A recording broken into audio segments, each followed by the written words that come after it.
it occurred to me that what we were trying to do is a quest not to make St. Louis great again, but to make St. Louis great for the first time inclusively. What that means to me is that everybody in the St. Louis area can be a productive teammate in the process. And that is much more powerful than having some groups excluded and other groups making all the decisions.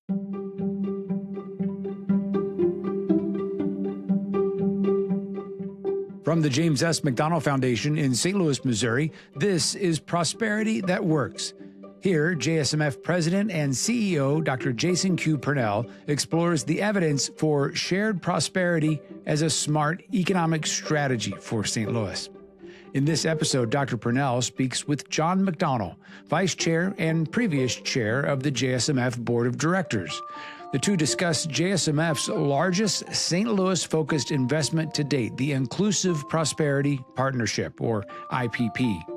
The partnership has a 10-year, $161 million goal to address 5 major barriers to economic mobility, starting with access to quality jobs. Through a professionally facilitated solution design cohort, St. Louisans with different perspectives are at the same table on equal footing to build lasting solutions to the region's challenges. Their conversation begins with the story of why the McDonnell family made a major pivot to focus JSMF solely on St. Louis, and why they see this work not as charity, but as an investment in the future of the region. Now here is Dr. Jason Purnell with John McDonnell. I'm joined now by John McDonnell, who is Vice Chair of the JSMF Board and previous Chair, to whom I am very grateful for his leadership and partnership as we have transitioned the foundation into its new mission focused on St. Louis. It's really due to John and the McDonnell family's generosity that we are celebrating 75 years of the James S. McDonnell Foundation. And John, your father, James S. McDonnell, Mr. Mac, did a tremendous job in building McDonnell Aircraft, and the largest employer in Missouri at the time, and helped put America in space. And he believed in teamwork before that became a business buzzword. So now, 75 years after he started this foundation, the family's decided to direct its resources toward the future of its hometown. I'd like to start by talking about why. Why did you all decide to make that pivot? For the last 35 years, the foundation has been investing in basically basic science research around the world in human cognition and in neuroscience and complex systems. But we were, a drop in the ocean, a drop of water in the ocean compared with all the governmental and other monies going into basic science. And so when our previous president had indicated that she was going to be retiring in a few years, we went through a series of sessions within the family and invited the speakers to come in to talk about St. Louis, because we were all located in St. Louis.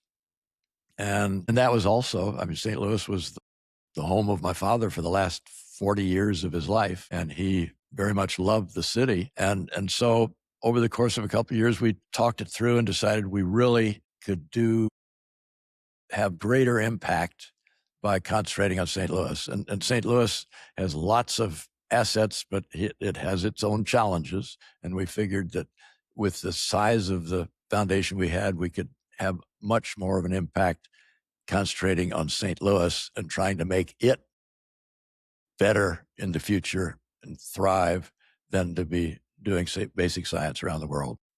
Can you talk more about this notion that the foundation is investing rather than engaging in charity? Yeah, what we're doing in St. Louis, some could say, oh, okay, it's charitable, but I look on it as economic development. In order for St. Louis to thrive in the future, it's got to have its citizens all have an opportunity to be fully engaged. And so I see this as an economic development approach than charity as such. So, in the current climate, including everybody in the regional economy might sound political. Is this a political stance? I hope not. That's certainly, I don't intend it as a political stance. I believe represents what is needed to have our region really thrive, and politics aside. Yeah. It should be equally compelling to no matter where you sit on the political spectrum. It should be. Certainly does to me. Can you talk about $30 million is a big commitment to this single effort? How did you and the rest of the board decide that this was what was necessary? Well, frankly, what IPP is going to be doing is right at the core of the foundation's mission. Our mission, the way I see it in the foundation, is to invest in organizations and initiatives that focus on improving the economic mobility of St. Louisans who have the starkest disparities facing them. And so I consider this is right at the core of that. So Mr. McDonnell used to get on the intercom and say he was calling all the team at McDonnell Aircraft. What lessons can we learn from his focus on teamwork that St. Louis ought to focus on today? Right from the beginning, I mean, he really considered the people at McDonnell Aircraft and then McDonnell Douglas as teammates. I mean, it was a team effort, and he drove that into everybody that they're part of a team. They have an important job to do as a team, and that the team can do a lot more than if everybody's is doing their own. So I see that as very consistent with what we're trying to do in St. Louis. Is all of us in St. Louis have to consider ourselves part of a team with a role to play, and to be a productive member of that team for St. Louis to thrive. And we can't do it all by ourselves at JSMF. Oh, no. I mean, there's no way JSMF can do it. It can hopefully be a catalyst. It can be a collaborator. It can be a teammate. This is bigger than any one foundation or any of us individually. Say what you, I guess, speak to the importance of shared metrics and accountability as we do this work. Metrics are essential. If you can't measure what you're doing, how do you know whether you're making any progress? So having a set of metrics, and furthermore, the project we're all on is a generational project. It's not going to come about in 1 year or 10 years or even 20 years in all probability. So you've got to have markers on the way so to know whether you're making any progress. And that's where metrics play an amazing role. Otherwise, you're going to lose interest. I mean, you can't stay excited for 20 years if you don't have any feedback, and metrics provide that. I'm going to go off script here and ask you to reflect on the gathering that we had out at the Missouri Botanical Garden and brought together IPP stakeholders back in December. And if you remember some of the themes that you tied together, and what inspired you about that gathering? Well, I mean, first of all, the gathering was really inspiring because it brought together all the different people that had been involved in developing this first solution design initiative of IPP. It occurred to me that what we were trying to do is a quest not to make St. Louis great again, but to make St. Louis great for the first time inclusively. And what that means to me is that everybody in the St. Louis area can be a productive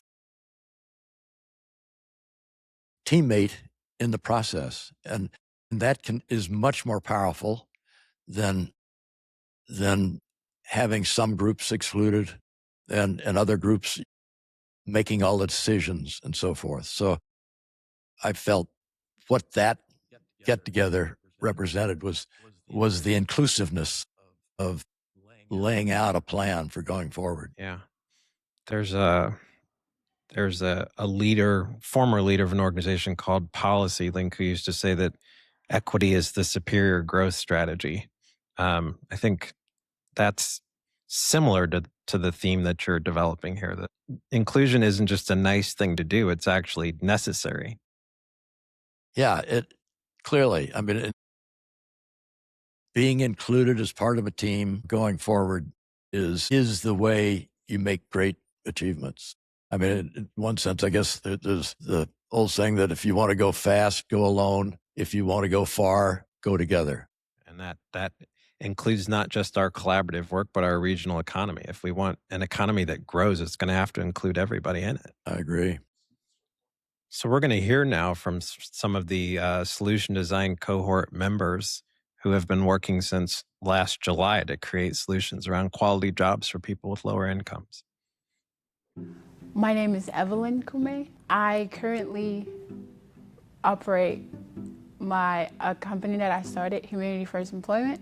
The work that we're doing at SDC, for me personally, it's not just a discussion. These are my actual lived experience. Sometimes it gets a bit frustrating because you know that you have so much potential. Like, you know you're capable of doing much more, but you just don't have the opportunity to do so. I don't know how to express it. And I think that's like, it can get like frustrating sometimes. You just don't know how to break through, you know? Like, get your foot in the door.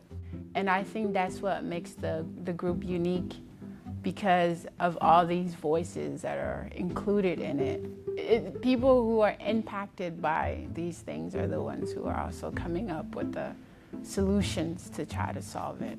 I do have hope. I like, from today, I really enjoy where the solution is going so far. Just the mechanisms that are being put in place, the strategies, the way it's being crafted and organized. I have hope that it will be sustainable, it will be successful. My name is Keith George. I work for BJC Health. I lead talent strategy for them. Been with BJC about 6 years. I'm part of the solution design cohort for IPP. It really is about how do we look at our underserved community and how do we make sure we're offering the right opportunities for them, whether it's from employment or from other wraparound services. Is that charity? Interesting you say that. I do not think it's charity. I think it's a strategy. It is a strategy on how we're going to, if you look at our community, we have a population that's declining. We have, from my perspective, healthcare. Missouri is the #1 state from a high demand, low supply in the United States. So we have very high demand and the lowest supply in the United States. I have 4,000 open requisitions right now. Just at BJC? Just at BJC. It is a strategy for us and to help our employers create the right workforce of the future. This is going to be game-changing for the city of St. Louis. And I feel proud to be part of the ground floor of it. As a kid that came up with not a lot and was fortunate enough to be able to get out and to survive and to thrive, to be able to give back means something. Leslie Gill, President and CEO of Rung for Women, and I am a member of the Solution Design Cohort. The most important thing is to realize that this is not about any one of us, right? This is about moving the region forward and really do what's best for the greater good. This work that we're doing as part of the Solution Design Cohort is going to be the solution for the next several generations. And so we will actually build a middle class.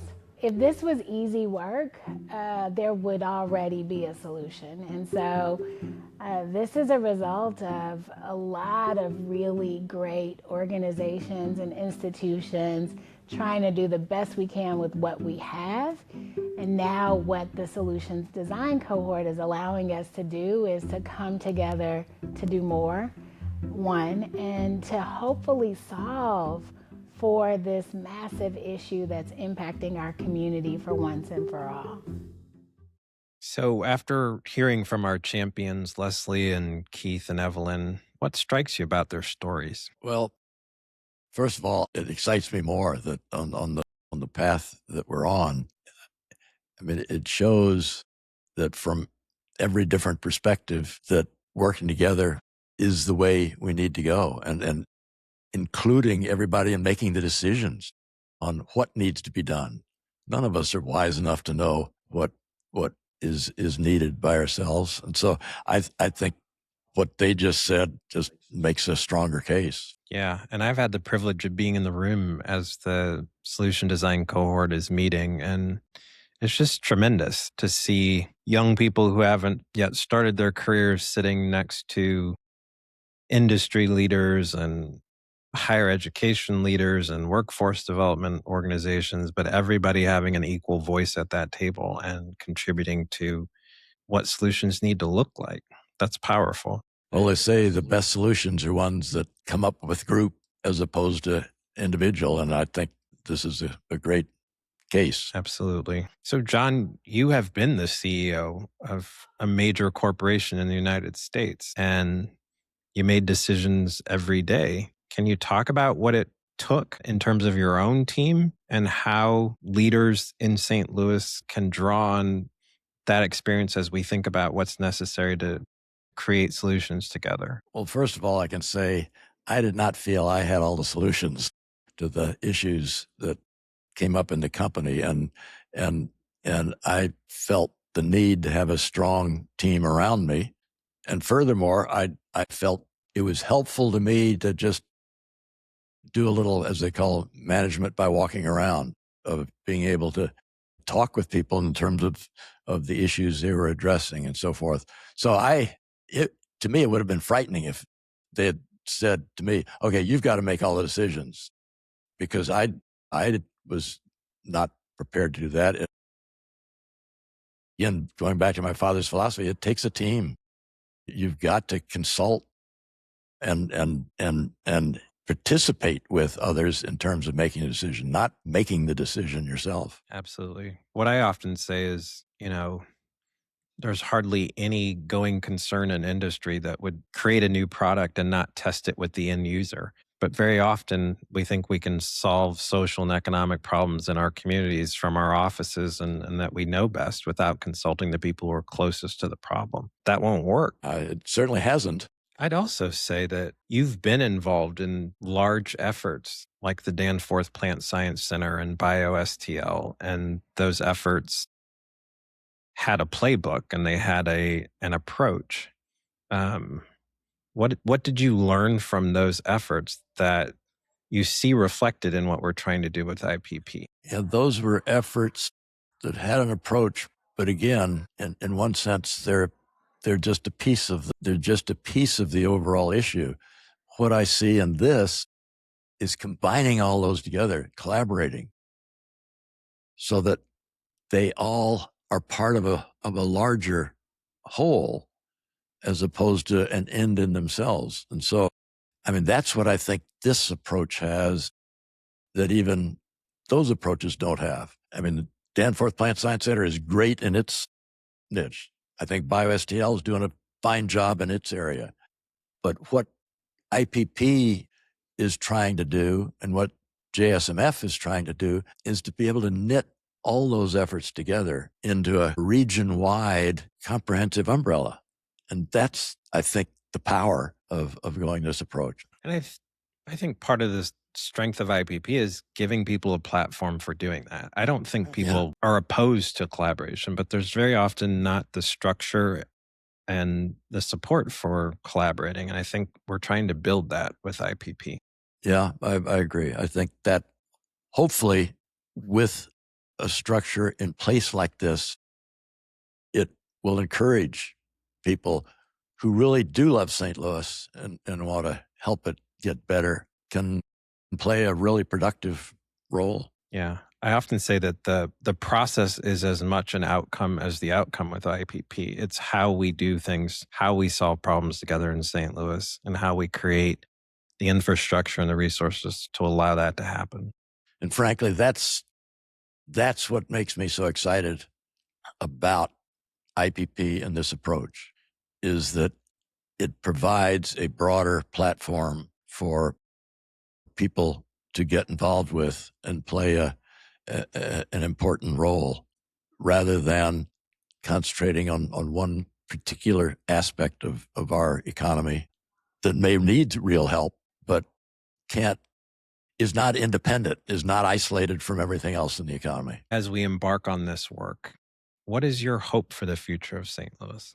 Well, certainly my hope is that St. Louis in the future is known as a forward-looking community that is thriving and is an exciting place to be, not only to visit, but to be in it and be able to be productive. And I would say, I think the approach that we're talking about is our best way to get to that state in the future. I don't know how far in the future that is. It's probably beyond my lifetime. But on the other hand, from a lifetime of experiences I've had so far, I know that the way you achieve the most is by working together. And so I would say I am optimistic that if we can work together and stick to it long enough, that we really can make St. Louis great for the first time inclusively. I think we share that hope. Certainly what we get up every morning and strive for here at the James S. McDonnell Foundation. And we've been just incredibly blessed to have your leadership and the support of the McDonnell family as we do this work. But we know we can't do this alone. And it's got to be a shared effort. The future of St. Louis is calling all the team, just like Mr. Mack did, to work together towards shared prosperity that truly works for everybody. I agree. I mean, I think this is the path that can make it happen. And we got to stick to it. We've got to be persistent. We've got to have everybody involved. We've got to have it be a region which is known for inclusivity and excitement and a great place to live. Absolutely. Well, thank you, John, for being with me. I appreciate it. You've been listening to Prosperity That Works from the James S. McDonnell Foundation in St. Louis, Missouri. JSMF invests in organizations and initiatives focused on improving economic mobility for St. Louisans facing the starkest disparities. You can learn more at jsmf.org. You can also learn more about the Inclusive Prosperity Partnership from today's discussion at ippstl.org. Your subscriptions to this podcast help it reach more people. Thank you for listening to Prosperity That Works.